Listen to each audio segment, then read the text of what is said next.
Hi friends, welcome to my channel. ఈరోజు నేను ఒక కొత్త స్టోరీ చెప్పబోతున్నాను. ప్లీజ్ లైక్ చేయండి, షేర్ చేయండి, సబ్స్క్రైబ్ చేసుకోండి.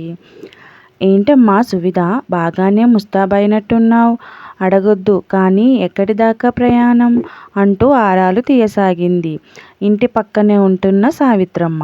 మా చుట్టాలమ్మాయి పెళ్ళిలేండి అంగరంగ వైభవంగా చేస్తారట. అవునా? మరి ఇంటిల్లిపాది వెళ్లకుండా ఒక్కదానివే వెళ్తున్నావేంటి అని అడిగింది సావిత్రమ్మ. అవును పిన్ని గారు, మా ఆయనకి ఆఫీస్ పని మీద వేరే ఊరికి వెళ్ళాల్సి వచ్చింది. మా పిల్లలు సమ్మర్ వెకేషన్ అని వాళ్ళ స్కూల్లో నిర్వహించే సమ్మర్ క్యాంప్కి వెళ్ళారు.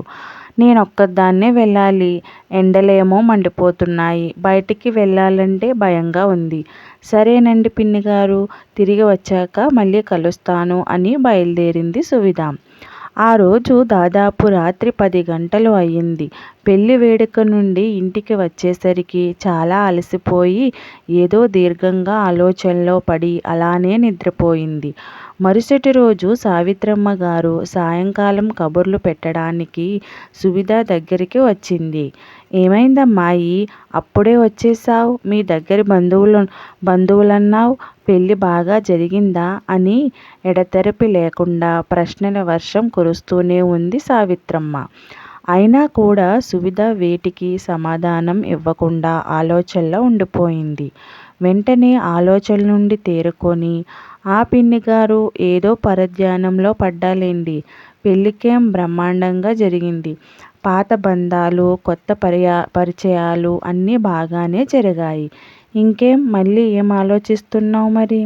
కాలానుగుణంగా వచ్చిన మార్పుల గురించి. ఒకప్పుడు పెళ్ళిలాంటి ఏ వేడుకల హడావిడి అయినా నెల ముందు నుండి, కొంచెం సౌకర్యాలు పెరిగాక 10-15 రోజుల నుండి హడావిడి ఉండేది.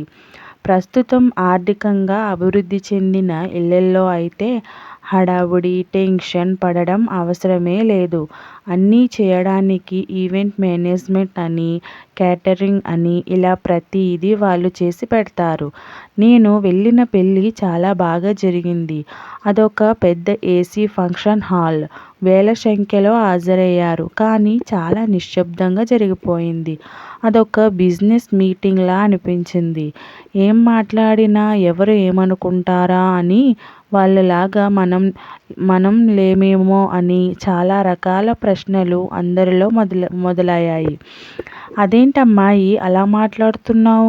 అవునండి పిన్నిగారు, అన్ని హంగులతో ఆర్భాటాలతో పెళ్లి వేడుక జరిగింది. వచ్చిన వాళ్ళు వాళ్ళ తాహతుకు తగ్గట్టుగా కట్న కానుకలు సమర్పించుకున్నారు. కానీ అందరూ ఒకేలా ఉండరు కదండీ. చిన్న మొత్తంలో కట్నం చదివిస్తే చులకనగా చేస్తారేమో అని పరిమితికి మించి ఎక్కువ మొత్తంలో చదివిస్తారు. వచ్చిన బంధువులేమో పలకరింపుల కన్నా ఎక్కువగా వాళ్ళ ఆస్తులు, వీళ్ళ అంతస్తుల గురించే ఆరాలు తీస్తూ ఉంటారు. చుట్టరికాలు అంటే అమ్మ తరపు బంధువులు, నాన్న తరపు బంధువులు అనే అర్థం మాయమై ఉన్నవాళ్ళు మనవాళ్ళు, లేనోళ్ళు పరాయివాళ్ళు అన్న కొత్త అర్థాలు పుట్టుకొచ్చాయి. కాదు కాదు, మనకి తెలియకుండానే మనం ఆ వ్యవస్థకి అలవాటు పడిపోయాం. ఒకరిని చూసి ఇంకొకరు, ఇంకొకరిని చూసి మిగతా వాళ్ళు, అలా మనకేం తక్కువ అంటే మనకేం తక్కువ అని ఆలోచనలో కూడా అలా అలవాటు పడిపోయాం. ఈ పెళ్ళి ఒకటే కాదు పిన్నిగారు, వారం రోజుల క్రితం వెళ్ళిన ఒక ఫంక్షన్లో కూడా ఇంతే. వాళ్ళ గొప్పలు ప్రదర్శించడం వల్ల వాళ్ళ ముందు మనల్ని మనం తక్కువగా భావించడం చాలామందిలో చూశాను. చాలా సందర్భాల్లో నేను గమనించింది ఏంటంటే, మనం అతిథులుగా వచ్చిన వాళ్ళకి మర్యాదలు ఎంత బాగా చేసినా మేము ఉన్నవాళ్ళం కదా, అందుకే ఆ మాత్రం చేయకపోతే ఎలా అన్నట్టుగా చూసి వెళ్ళిపోతారు.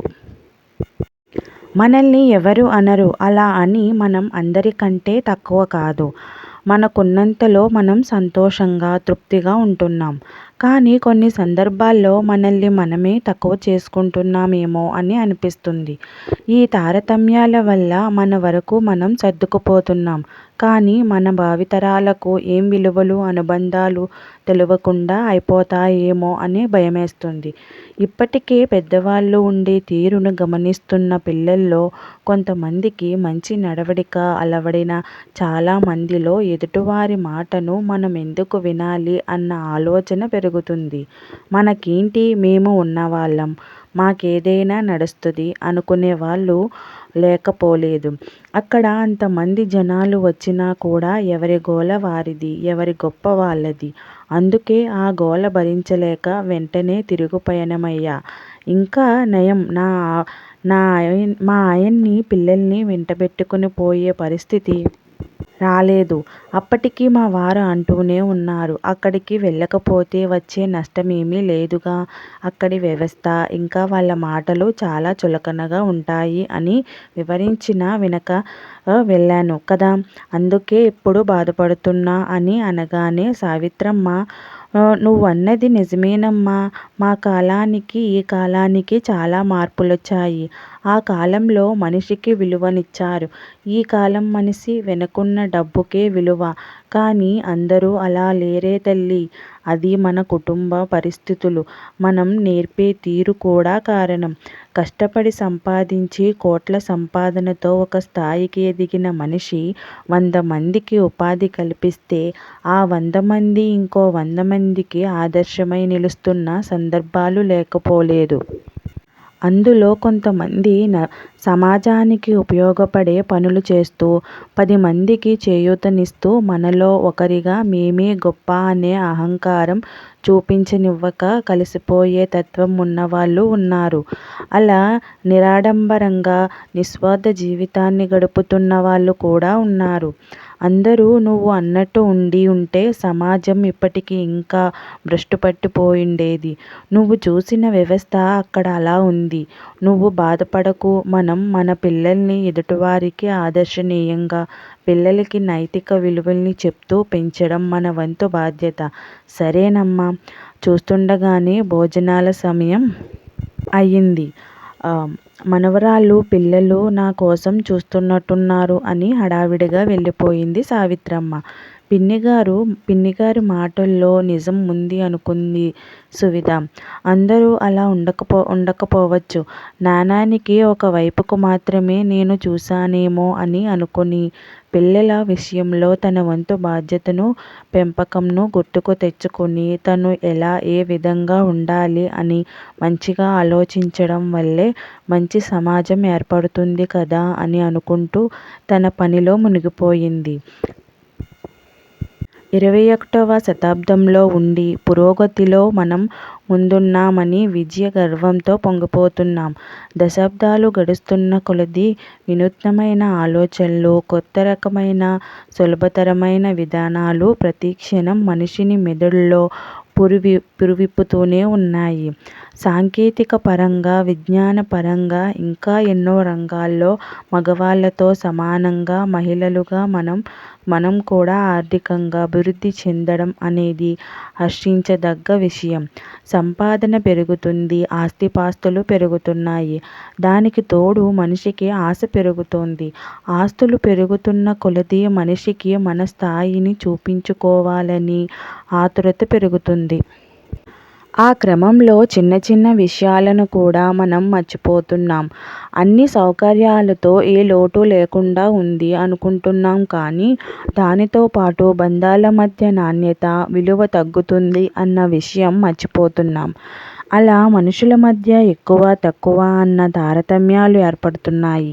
అన్ని రకాలుగా ఆర్థికంగా ఎదగాలి, మన స్థాయికి తగ్గట్టుగా టీవీగా ఉండడం తప్పు కాదు.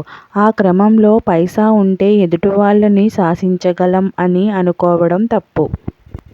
మనం చేసే ఆర్భాటాలు ఎదుటి వ్యక్తి ప్రశంసలు, సంతృప్తి పొందేలా ఉండాలి. మనలో నిజాయితీ, నిక్కచ్చితనం ఉన్నప్పుడు ఎంతటి గొప్ప మనిషైనా సరే మన మాటకు తలొగ్గుతారు. అయితే ఎంత ఎదిగినా ఒదిగేలా ఉండాలి అని మర్చిపోవద్దు. మంచి మాట, ఆత్మీయతతో కూడిన పలకరింపు, గౌరవంతో ఇచ్చే మర్యాద, తరతరాలను చూస్తూ అన్ని అనుభవాలను కడుపులో దాచుకున్న పెద్దవాళ్ళు ఇచ్చే ఆశీర్వాదం వీటిని ఎన్ని కోట్లు ఇచ్చినా సంపాదించలేం.